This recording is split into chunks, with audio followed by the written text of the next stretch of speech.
तर मित्रांनो नमस्कार. मी आता सध्या उभा आहे आमच्या बीड शहरामधील बिंदुसरा नदीच्या पात्रात आणि माझ्या पाठीमागं आपण जे पाहताय ती वेस, ती बीड शहराची अति प्राचीन वेस आहे. बीड शहराला तटबंदी होती आणि बीड शहर एका किल्ल्यासारखं होतं. तर या वेशीमधून या बीड शहरामध्ये प्रवेश केला जायचा. तर मित्रांनो, हे आहे पलीकडचं बीड, नदीच्या तीराच्या पलीकडचं बीड, आणि हे आहे किल्ल्याच्या आत असणारं बीड शहर. तर बघा मित्रांनो, कशा पद्धतीनं या ठिकाणी ही तटबंदी आहे. तर या रस्त्यावरून या शहरामध्ये प्रवेश करण्यासाठी हा एक मार्ग होता. हा पूल देखील तितका जुना आहे.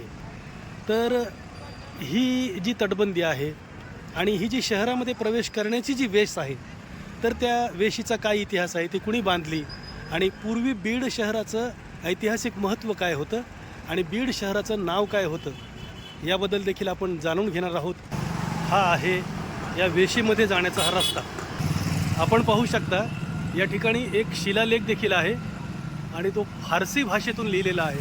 आपण या वेशीचं आतलं स्वरूप पाहू शकता कशा पद्धतीचं आहे ते.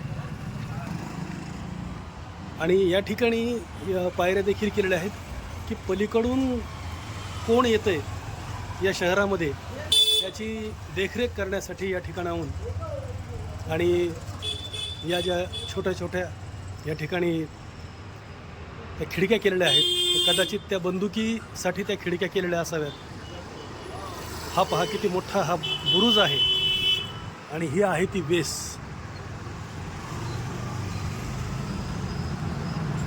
तर या वेशीतून या बीड शहरामध्ये प्रवेश केला जात असे प्राचीन काळी.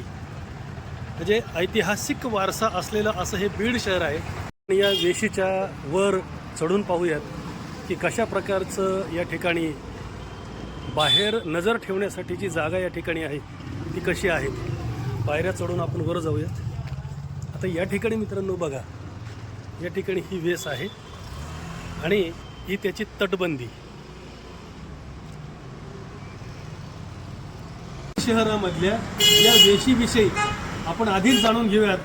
सुशीम शेटे जे इतिहासकार आहेत आणि त्यांना या भागाची माहिती आहे. या वेशीचं नाव काय आहे याबद्दल अधिक तर आपण त्यांच्याकडून माहिती घेऊयात. बीड शहरात एकूण 12 वेशी, 12 दरवाजे, त्यापैकी हा दरवाजा, या दरवाजाला सध्या कोतवाल वेस म्हणतात. पण हे याचं कोतवाल वेस हे नाव नाही. याचं नाव आहे बाब उल जफर. याचा अर्थ विजयाचे द्वार हा अरबी शब्द आहे. बाब म्हणजे दरवाजा आणि जफर म्हणजे विजय. आणि बाजूचा जो बुरुज दिसत आहे त्या बुरुजाचं नाव आहे फतेह बुरुज. हा म्हणजे विजय झाल्याबद्दलचा बुरुज. आणि हा सदरील दरवाजा हा चौथा निजाम असफ जहा नासिरुद्दौला याच्या कालखंडात 1835 बांधण्यात आलेला आहे. ही या दरवाजाची माहिती. बीड शहराचं प्राचीन नाव काय होतं? चंपावती नगर हे बीड शहराचं प्राचीन नाव नाही. इतिहासामध्ये याबाबत कोणताही पुरावा नाही. सातवाहन घराण्यातही चंपावती राणी झाली नाही, चालुक्य घराण्यातही झाली नाही, राष्ट्रकूट घराण्यातही झाली नाही, यादव घराण्यातही झाली नाही.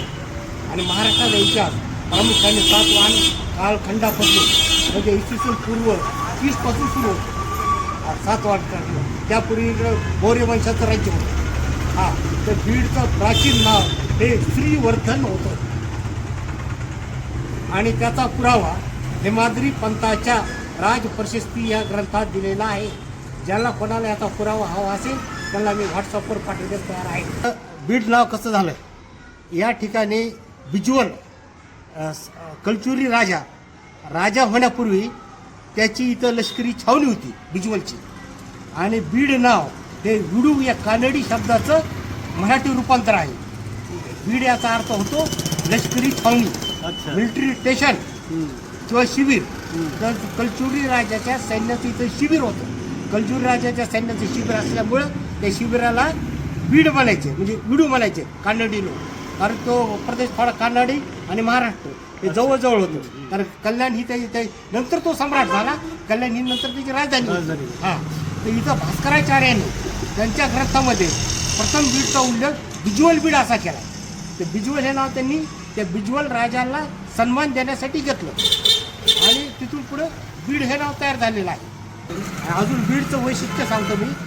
बीडचं नाव भारताच्या इतिहासात अमर आहे, कारण बीडमध्ये फार मोठे खगोलशास्त्रज्ञ, ज्योतिषतज्ञ भास्कराचार्य दुसरे हे होऊन गेले.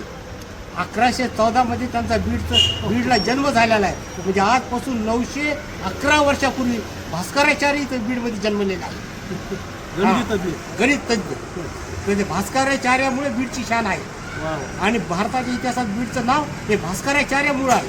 म्हणजे किती वैभवशाली परंपरा असलेले हे बीड शहर आहे मित्रांनो.